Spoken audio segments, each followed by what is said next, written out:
నమస్కారాలు తెలియజేసుకుంటూ మరి ముఖ్యంగా తెలంగాణ ఏర్పడ్డ తర్వాత మరి జాబ్ నోటిఫికేషన్, జాబ్ క్యాలెండర్ అనేది పూర్తిగా కనుమరుగైపోయింది.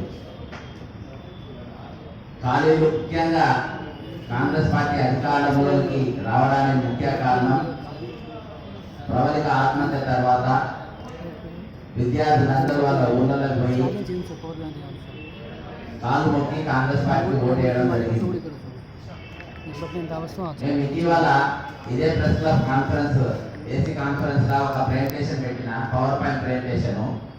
డిపార్ట్మెంట్ వైజ్గా ఏ డిపార్ట్మెంట్లో ఎన్ని ఖాళీలు ఉన్నాయి అని ప్రతి డిపార్ట్మెంట్ పైన పెడితే దాదాపు 2,77,316 పోస్టులు నేను, తెలంగాణ విఠలన్న, పృథ్వీ అన్న ముగ్గురం కలిసి పెట్టినటువంటి ఆ ప్రెజెంటేషన్లో అన్ని ఖాళీలు తీసినాం. అంతేకాకుండా అది ముఖ్యమంత్రి గారికి, చీఫ్ సెక్రటరీ గారికి పర్సనల్ కలిసి ఇప్పుడు ప్రస్తుతం ఉన్నటువంటి ఇష్యూస్ పైన కూడా అందరం డిస్కస్ చేసి ఇవ్వడం జరిగింది. ఆ పోస్టులన్నీ కూడా చాలా మంది చూసిండ్రు. చూసి ముఖ్యంగా ఎడ్యుకేషన్ డిపార్ట్మెంట్లో ఇంకా ఎక్కువ ఉంటాయి అని చెప్పడం జరిగింది. కానీ ఏది అయినప్పటికీ ఈరోజు ఇంతకుముందు నేను వచ్చాముందే నాకు లేట్ కావడం కారణం ఏంటంటే జీవన్ రెడ్డి గారు ఇచ్చిన ప్రెస్ మీట్ నేను చూసిన. ఈరోజు నోటిఫికేషన్, గ్రూప్ 1 నోటిఫికేషన్ పారా నంబర్ 18 ఒకసారి జీవన్ రెడ్డి గారు చూసి ప్రెస్ మీట్ పెడితే బాగుండేది. మరి అందులో నీట్గా కమిషన్ అనేది సుపీరియరు, అది ఏ డిసిజన్ తీసుకున్న ఫైనల్, అవసరమైతే నోటిఫికేషన్ క్యాన్సిల్ చేసుకునే పవర్స్ కూడా దానికి ఉంటాయి, ఇంకా ఏమైనా చేర్పులు మార్పులు చేసుకునే పవర్స్ కూడా దానికి ఉంటాయి అని చెప్పేసి ఆ నోటిఫికేషన్ ఇవ్వడం జరిగింది. పక్కన ఉన్న ఆంధ్రప్రదేశ్ మరి మొన్న 1:25 అని చెప్పేసి వాళ్ళు గ్రూప్ 1 పెట్టుకున్నారు. మొన్న రిజల్ట్స్ అప్పుడు 1:100 అని చెప్పి జస్ట్ 2 days బ్యాక్ కొత్త వచ్చిన ముఖ్యమంత్రి గారు అనౌన్స్ చేశారు. కానీ ఇక్కడ అంటే అది అక్కడ ఒక రాజ్యాంగం నడుస్తుంది, ఇక్కడ ఒక రాజ్యాంగం నడుస్తుందా? ఇక్కడ 1:50 అని పిలిచినప్పుడు ఇదే పట్టి విక్రమార్క గారు ఆపోజిషన్ లీడర్ ఉన్నప్పుడు అసెంబ్లీలో మరి 1:50 అనేది ఇస్తున్నట్ట మీరు, కానీ 1:100 పిలవాలి, ఎందుకంటే చాలా రోజులకు నోటిఫికేషన్ పడిన పార్లమెంట్ స్టేట్మెంట్ ఇచ్చారు. అంటే పట్టి విక్రమార్క గారు అవగాహన లేకుండా స్టేట్మెంట్ ఇచ్చినట్టుగా జీవన్ రెడ్డి గారు అంటుండ్రా? పట్టి విక్రమార్క కంటే నాకు ఎక్కువ తెలుసు జీవన్ రెడ్డి గారు అంటుండ్రా అనేది మీరు లోపల చర్చించుకొని మీరు బయట వచ్చి మరోసారి స్టేట్మెంట్ ఇస్తే బాగుంటుంది. అవగాహన లేకుండా స్టేట్మెంట్ దిగజారి స్టేట్మెంట్ ఇవ్వద్దని చెప్పేసి ఒక highly sophisticated leader Jeevan Reddy గారు అంటారు. ఈరోజు ఆయన స్టేట్మెంట్ చూస్తే నాకు చాలా బాధ అనిపిస్తుంది. అంటే దిగజారి మాట. నిన్న ఇంకో యువ నాయకుడు ఆయన పేరు చెప్తే ఆయన నేను పెద్ద చేయదలుచుకోలే, ఒక ఎమ్మెల్సీ నిరుద్యోగుల పేరు ఎమ్మెల్సీ అయినాడు. నేను ప్రెస్ మీట్ పెట్టి యూపీఎస్సీ వచ్చిన తర్వాత మేము జాబ్ క్యాలెండర్ రిలీజ్ చేస్తామని చెప్పింది. ఆయన కూడా అవగాహన లేదో యూపీఎస్సీ 2025 ఆల్రెడీ రిలీజ్ అయిపోయింది. మరి ఇలాంటి వాళ్ళు జాబ్ క్యాలెండర్ దాదాపు ఒక టీవీ ఛానల్కి ఇచ్చిన ఇంటర్వ్యూలో ముఖ్యమంత్రి రేవంత్ రెడ్డి గారు ఆల్రెడీ మేము జాబ్ నోటిఫికేషన్ చేయాలి, జాబ్ క్యాలెండర్ రిలీజ్ చేసేసాం, మీకే అవగాహన లేదని చెప్పేసి ఉల్టా జర్నలిస్ట్ పైన ఇవ్వాలి. అంటే అంత అక్కసుతోని పరిపాలన సాగది, అంత అక్కసుతోని నిరుద్యోగుల సమస్య తీరాయి. మీరు డిపార్ట్మెంటల్ వైజ్గా రివ్యూ మీటింగ్లు జరిగి ఏ డిపార్ట్మెంట్ ఎన్ని ఖాళీలు ఉన్నాయో చూడాలి. ఈరోజు రిటైర్మెంట్ ఎంప్లాయీస్ పైన నేను వాళ్ళని అనైతికంగా పెట్టుకున్నాను. గత ప్రభుత్వం మీద నేను కోర్టులో కేసు వేసిన, దాదాపు 179 కేసులలో అదొక కేసు. అందులో ప్రభుత్వం రాగానే 1,038 మందిని గుర్తించి రిటైర్మెంట్ ఎంప్లాయీస్ ఇవ్వాలి, వాళ్ళు తీయలేదు. రీసెంట్ మరో డైరెక్టర్ పశుసంవర్ధక శాఖలో మధు అనే దాన్ని తీయని ప్రయత్నం చేస్తే మేము అటు ప్రతిఘటిస్తే దాన్ని ఆపడం జరిగింది. ఈరోజు 1,200 మంది విద్యార్థులు, అలా అత్యధికంగా నిరుద్యోగులు, ఆస్పిరెంట్స్ ఎందుకోసమో తమ ప్రాణాలు ఇచ్చిందనేది ఒక్కసారి గత ప్రభుత్వం ఆలోచించక ఈరోజు వాళ్ళు ఇంటి పాలయ్యారు. మీరు ఆలోచించుకుంటే బాగుంటుంది. ఆల్రెడీ 6 నెలలలోపు 6 నెలల మీరు భయంకరమైన వ్యతిరేకత తెచ్చుకుంటారు. ఇంకొకటి, మీ మేనిఫెస్టోలో పేజ్ నెంబర్ 34 కాంగ్రెస్ పార్టీ మేనిఫెస్టోలో పాయింట్ నెంబర్ 4 యూత్ మరియు ఎంప్లాయ్మెంట్ అని ఉంటుంది. అందులో ఖచ్చితంగా ఒక పారాగ్రాఫ్ ఉంటుంది, 100 రోజులల్లా 20,000 మెగా టీఎస్సీ పోస్టులు మేము నింపుతామని చెప్పేసి బాధాప్త రాసినది.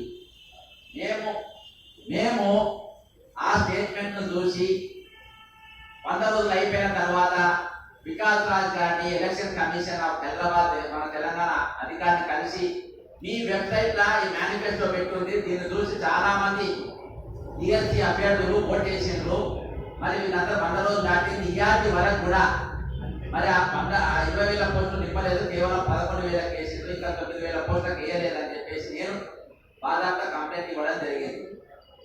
అంటే ఒక మేనిఫెస్టో ఛాలెంజ్ చేసిన కంప్లైంట్ ఇవ్వాలి వల్ల రాలేదని చెప్పి నా పక్కన పెట్టిండ్రు, దాని గురించి పైకి పంపుతానని. అంతేకాకుండా గురుకులాలలో ఈరోజు 12వ తారీఖు స్కూల్ స్టార్ట్ అయినాయి. అన్ని ప్రైవేట్ స్కూళ్ళలో ఫుల్ ప్రెసిడెంట్ టీచర్లు ఉన్నారు, కానీ గురుకులం టీచర్ స్కూళ్ళల్లో 9,200 పోస్టులకు గత ప్రభుత్వం నోటిఫికేషన్ ఇస్తే ఇవాళ మీ అనైతిక యొక్క నియామకాన్ని బట్టి దాదాపు 3,000 పోస్టులు నిండినాయి. వాళ్ళు ఆర్డర్ తీసుకోకుండానే మీ ఇంటికాడికి ధర్నాకాడికి వచ్చింది. కాబట్టి అంతేకాకుండా గ్రూప్ 4 దాదాపు 8,000 చిల్లర పోస్టులు ఇస్తే 1:3 పిలిచారు, అంట 24,117 మందిని మీరు పిలిచారు. ఇంకా 118 పోస్టులకు ఎవరిని పిలవలేదు. గల కారణం ఏంటి? ఎందుకు 117 పోస్టులు ఆ విధంగానే ఉంది? కానిస్టేబుల్ 16,000 పోస్టుల కొంతమంది మీద కేసులు ఉన్నాయని చెప్పేసి 368 మందిని ఆపి రీసెంట్ గా 158 మందిని వేసింది, ఇంకో 168 మంది కానిస్టేబుల్ ఆపిండ్రు. అందులో హైకోర్టు వాళ్ళందరిలో కేసులు లేవు, ఒక 10-15 మంది మీద ఉన్నాయని చెప్పిన తర్వాత తక్కిన వాళ్ళు మీరు ఎందుకు ఇస్తలేరు? ఇయాటి కూడా ఫోకల్ పోస్టర్లా తెలంగాణ ఏర్పడిన తర్వాత కూడా ఫోకల్ పోస్టర్లా ఆంధ్ర వాళ్ళని ఎందుకు పెట్టుకున్నారు? ఆంధ్ర ముఖ్యంగా పోలీస్ రిక్రూట్మెంట్ చైర్మన్ గా శ్రీనివాసరావు అనే ఆయనను ఎందుకు కొనసాగిస్తున్నారు? ఈ విధంగా అనేకమైనటువంటి చర్చనీయమైన అంశాలు అనేకమైనటువంటి ఉన్నాయి. నాకంటే పెద్దలు ఇంకా చాలా మంది ఉన్నారు.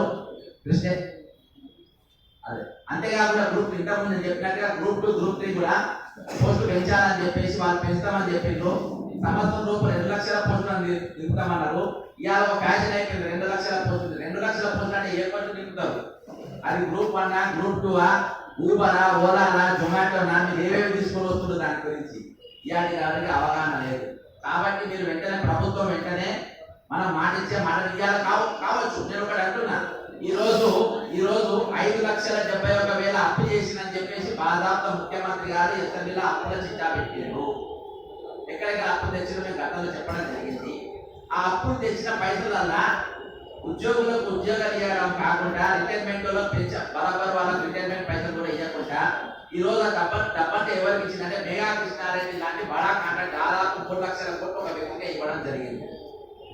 అంటే నేను వాళ్ళు మేఘా కృష్ణారెడ్డికి అన్ని పైసలు ఎందుకు ఇచ్చిందంటే వాళ్ళకి 10%, 20% కమిషన్ ఇస్తారు కాబట్టి ఇచ్చింది. ఈ రోజు ఖాళీలు ఎందుకు నింపాలంటే మీరు కమిషన్ ఇవ్వాలి కాబట్టి ఖాళీలు నింపుతారు మీరు. అయితే నేను రేవంత్ రెడ్డి గారికి ఈ రోజు A tax, B tax, C tax ఉన్నాయి కదా, అంటే నోటిఫికేషన్ మీరు ఒకటి పెట్టండి, మీరు నౌకర్ ఎక్కాలంటే రూలింగ్ ఉన్న ప్రభుత్వానికి 10% కమిషన్ ఇవ్వాలని చెప్పి పెట్టండి. వాళ్ళు కూడా ఇవన్నీ కూడా రెడీ ఉంటారు. ఎందుకంటే మీరు కాంట్రాక్టర్లకు ఉన్న ప్రేమ నిరుద్యోగుల పైన లేరు, కేవలం వీళ్ళకి జీతాలు ఇవ్వాల్సి వస్తుందని మీరు ఖాళీ నింపుతలేరు, అందులో మీ కమిషన్ రావాలని ఖాళీ నింపుతలేరు అని చెప్పేసి ఈ రోజు ఒక పెద్ద చర్చ తెలంగాణ జరుగుతా ఉంది. కాబట్టి అసలు పేరు తెచ్చుకోకుండా మీరు నిరుద్యోగుల పక్షాన్ని ఈరోజు ఇంకో భయంకరమైన అంటే రాహుల్ గాంధీ గారినేమో అశోక్ నగర్ తీసుకొచ్చింది, ప్రియాంక గాంధీ గారినేమో యూత్ డిక్లరేషన్ అని సరూర్ నగర్ స్టేడియం తీసుకొచ్చారు. 34 సంవత్సరాల కాంగ్రెస్ పార్టీ కార్యకర్తగా నేను ఒక నాయకులను తీసుకొస్తే ఆ నాయకులతో మాటిస్తే ఆ మాట మీద నిలబడే ప్రభుత్వాలను నేను చూసినాను. కానీ ఈసారి వాళ్ళు కూడా మాట తప్పించే పరిస్థితి రోజు చూసి కనబడుతున్నాను.